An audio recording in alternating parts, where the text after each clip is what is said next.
Assalamualaikum warahmatullahi wabarakatuh. Alhamdulillahirrabbilalamin. Hari ini kita masih diberikan kesempatan untuk kembali lagi belajar tentang fikih ibadah. Semoga apa yang kita pelajari pada kali ini, pada hari ini, dapat bermanfaat bagi kita semua. Amin. Di video kali ini saya akan membahas dan menjelaskan tentang wudhu, tayamum, dan juga mandi. Pembahasan kali ini masih berhubungan dengan toharoh, yakni toharoh dari hadas. Kita tahu bahwa bersuci hukumnya adalah wajib. Bersuci seperti penjelasan minggu kemarin itu terbagi menjadi dua, yaitu bersuci secara zahir dan secara batin. Nah, di video kali ini kita akan lebih membahas bersuci secara lahir, yakni bersih dari kotoran dan juga hadas. Bersih dari kotoran, cara menghilangkannya yakni dengan menghilangkan kotoran tersebut dari tempatnya. Misal di tempat ibadah, di sajadah, di lantai, atau mungkin pada pakaian yang sedang dipakai, di mukena, di sarung, di kopiah, dan juga pada badan seseorang yang menempel pada tubuh. Itu dengan cara dibersihkan kotoran tersebut. Sedangkan bersih dari hadas itu dilakukan dengan wudhu, tayamum, dan juga mandi. Yang pertama akan kita bahas yakni wudhu. Wudhu dalam Al-Quran telah dijelaskan tata caranya oleh Allah Subhanahu wa Ta'ala dan juga dalam hadis Rasulullah. Dalam Al-Quran seperti surat Al-Ma'idah ayat 6 yang berbunyi Bismillahirrahmanirrahim. Ya ayyuhalladzina amanu idza qumtum ila sholati faghsilu wujuhakum wa aydiyakum ilal marafiqi wamsahu biru'usikum wa arjulakum ilal ka'bayn. Hai orang-orang yang beriman, jika kamu hendak melaksanakan sholat, maka basuhlah wajahmu dan kedua tanganmu sampai ke siku, dan usaplah kepalamu dan kakimu hingga kedua mata kaki. Dan juga hadis Rasulullah bahwasanya beliau bersabda, Allah tidak akan menerima salat seseorang jika berhadas hingga ia berwudu. Hadis riwayat Bukhari dan Muslim.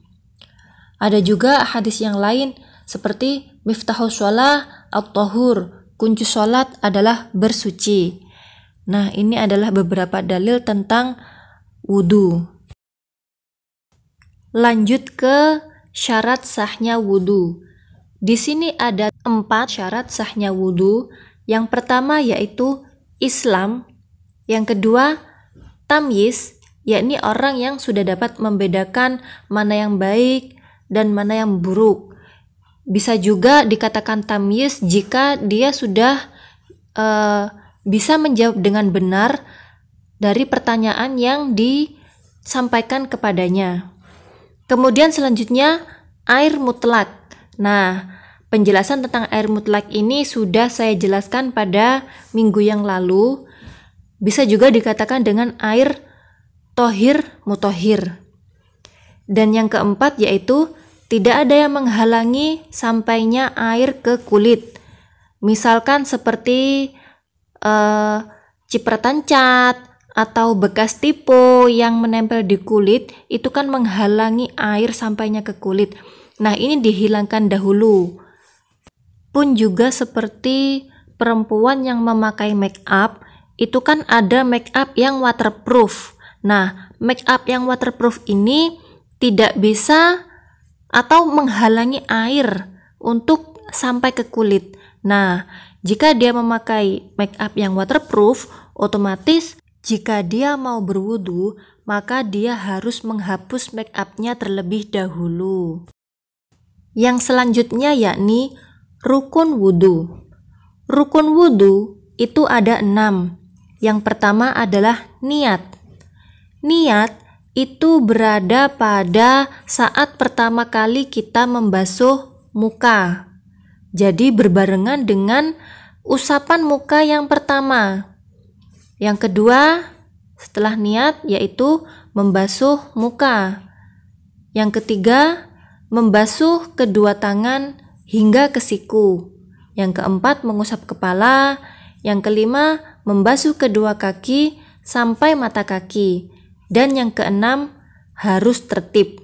Jadi wudhu itu harus berurutan sesuai dengan apa yang sudah difirmankan oleh Allah dalam surat Al-Maidah yang sudah saya jelaskan tadi.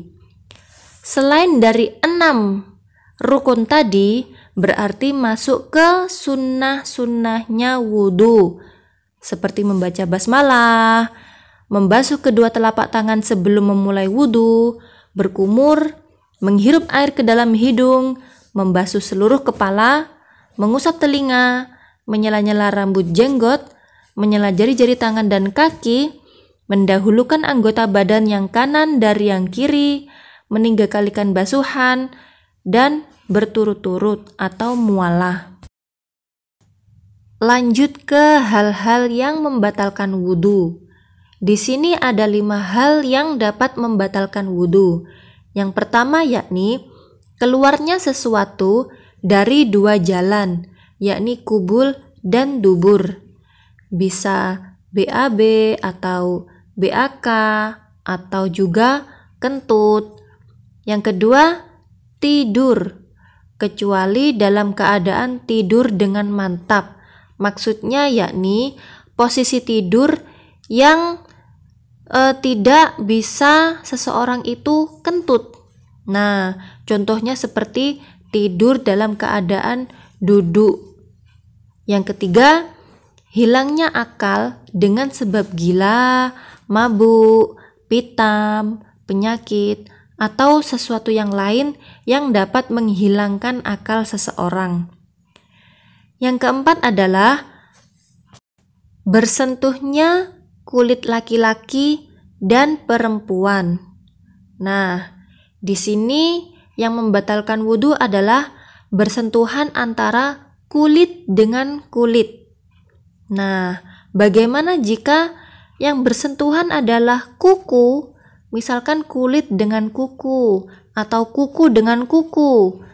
Maka itu tidaklah membatalkan wudhu.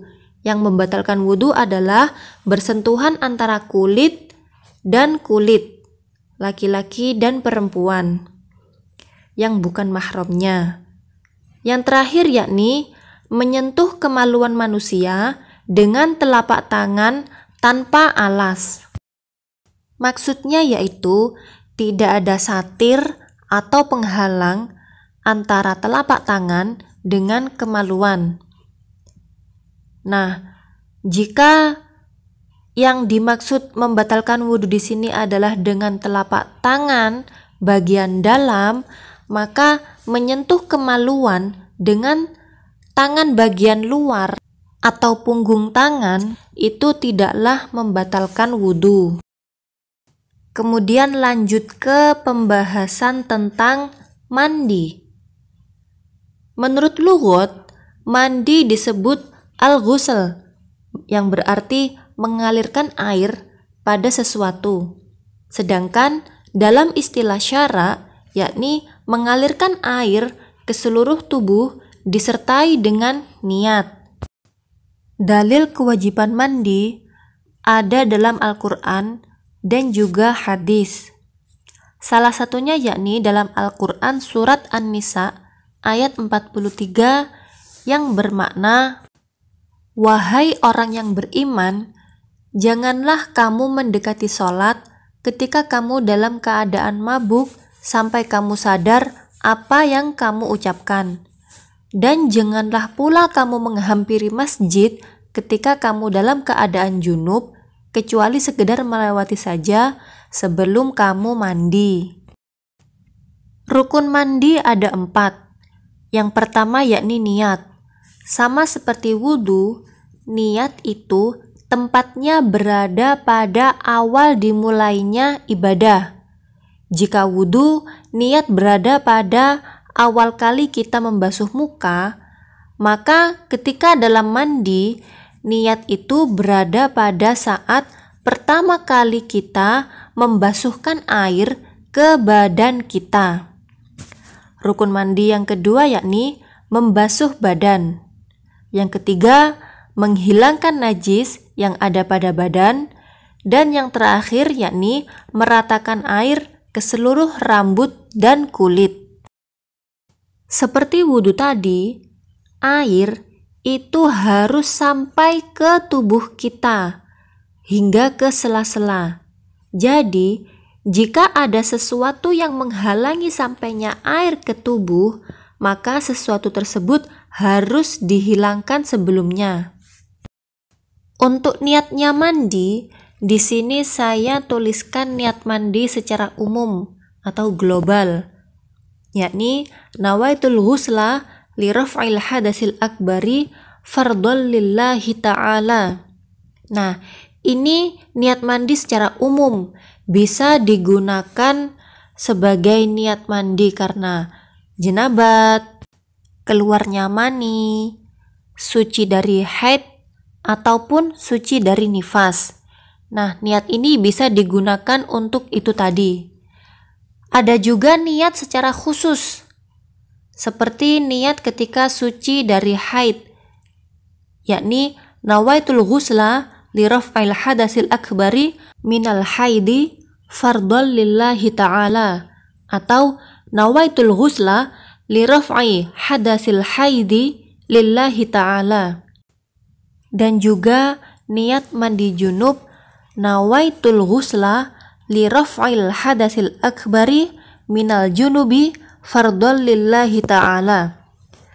Niat-niat yang seperti yang saya sebutkan tadi itu bisa digunakan secara khusus hanya ketika suci dari haid atau karena junub. Tetapi niat yang saya tuliskan di slide itu niat secara global atau niat secara umum, dan itu lebih mudah untuk dilafalkan jika dikhawatirkan terjadi kesalahan niat ketika mandi.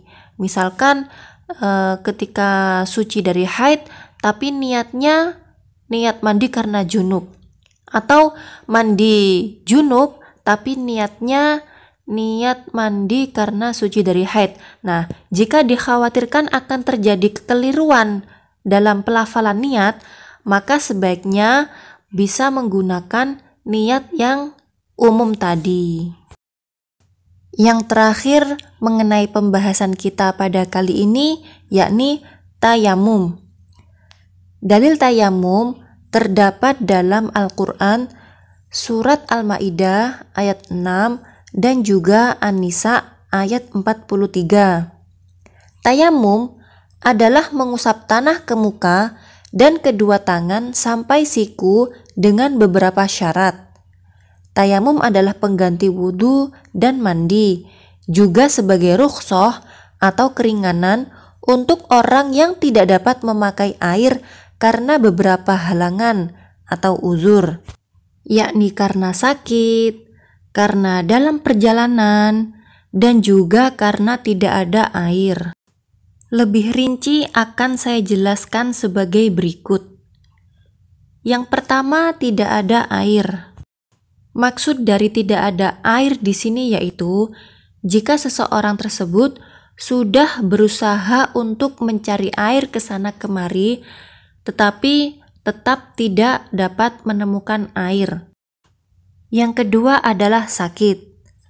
Seseorang boleh bertayamum dalam keadaan sakit, yang mana jika dipaksakan untuk menggunakan air, maka sakitnya tersebut akan bertambah semakin parah. Yang ketiga, suhu sangat dingin. Misalkan suhunya di bawah suhu normal atau mungkin 10 derajat Celcius atau bahkan minus, yang mana jika dia tetap memaksakan untuk menggunakan air, tetap memaksakan untuk wudhu, maka itu akan membahayakan dirinya. Maka dalam keadaan yang seperti ini, boleh seseorang itu bertayamum. Yang keempat, air tidak terjangkau. Maksudnya yaitu, sebenarnya ada air, tapi dia tidak dapat mengambil air tersebut karena ada resiko besar jika dia mengambilnya. Seperti dia akan kehilangan barang. Misalkan kalau dia pergi ke tempat yang ada airnya, maka di sana juga banyak penyamun. Maka taruhannya adalah dia akan kehilangan barang-barangnya. Atau mungkin resiko nyawa. Nah, air ini ada, tetapi berada di bawah jurang, yang mana jika seseorang itu turun ke jurang, maka resikonya adalah nyawa. Bisa terpeleset, bisa jatuh, atau mungkin dimakan binatang buas. Yang selanjutnya, air dikuasai musuh. Nah, jika dia tetap bersikeras untuk mengambil air, maka resikonya dia akan berhadapan dengan musuh. Kemudian ada binatang buas. Misalkan di hutan yang dihuni oleh banyak harimau atau kolam atau sungai yang di dalamnya terdapat banyak buaya. Atau bisa juga ada air tetapi tidak ada alat yang dapat digunakan untuk mengambil air tersebut. Misalkan ada sungai atau sumur. Nah, misalkan ada sumur yang begitu dalam tetapi tidak terdapat seperti ember atau alat untuk mengambil air yang ada di dalam sumur tersebut. Nah, maka untuk kondisi-kondisi yang seperti ini, seseorang boleh bertayamum. Bolehnya bertayamum yang selanjutnya yakni air tidak cukup. Misalkan dia punya persediaan air ketika dalam perjalanan, tetapi air tersebut hanya cukup digunakan untuk minum saja. Sedangkan jika dia gunakan untuk berwudu, maka dia akan kekurangan air untuk minum. Nah, dalam keadaan yang seperti ini, seseorang juga boleh bertayamum karena air yang dia bawa atau persediaan airnya sedikit. Yang terakhir yang membolehkan seseorang untuk bertayamum yakni habisnya waktu. Contoh nih, misal dia sudah berusaha untuk mencari air tetapi tidak ketemu, hingga dia mendapatkan kabar jika di seberang desa yang jaraknya beberapa kilometer itu ada air, tetapi kalau dia mengambil air ke sana yang jaraknya jauh, dia akan kehabisan waktu sholat. Nah, yang seperti itu boleh seorang tersebut itu bertayamum, karena jika dia memaksakan mengambil air ke tempat yang jauh, maka akan kehabisan waktu sholat. Untuk niat tayamum seperti yang ada di slide, nawaitut tayammuma listibahati sholati fardhon lillahi ta'ala. Nah, ini niat untuk tayamum. Mungkin cukup sekian untuk materi kita kali ini. Untuk tugasnya dalam presensi nanti, kalian kirimkan video kalian mempraktekkan gerakan bertayamum, ya. Jadi tugas kali ini bukan meresum, tetapi video kalian bertayamum. Assalamualaikum warahmatullahi wabarakatuh.